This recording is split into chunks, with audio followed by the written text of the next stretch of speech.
ભાવનગરની વાત કરીએ તો ભાવનગરના 3 વેપારીઓ ફેસબુક ઉપર સસ્તી કિંમતે ભંગાર મળતો હોવાની જાહેરાત જોઈ રાજસ્થાનના અલવર ખાતે પહોંચ્યા હતા, જ્યાં 2 લોકો તેમને સ્વિફ્ટ કાર લઈને લેવા આવ્યા હતા, જે ત્રણેયને અલવર તાલુકાના ભીસુડી ખાતે બેટરી તેમજ ભંગાર જોવા એક વાડીમાં લઈ ગયા હતા, જ્યાં ત્રણેયને ઓરડીમાં લઈ ગયા બાદ તેમણે ધાક ધમકી આપી 3 લાખ રૂપિયાની માંગણી કરી હતી। ત્યારે આ સમગ્ર મામલે ફરિયાદ નોંધાયા બાદ ભાવનગર પોલીસે આ ઘટનામાં સંડોવાયેલા એક આરોપીને ઝડપી લઈ તેની સામે કાયદેસરની કાર્યવાહી હાથ ધરી છે।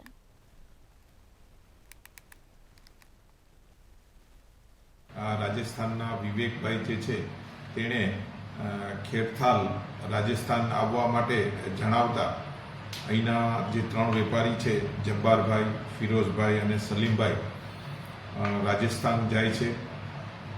ત્યાં રાજસ્થાનના ખેરથાલમાં આ ત્રણેય વેપારીને આ વિવેકભાઈ દ્વારા અપહરણ કરવામાં આવેલા છે અને ત્યારબાદ 3 લાખની માતબાર રકમની ખંડણી માંગવામાં આવેલ છે।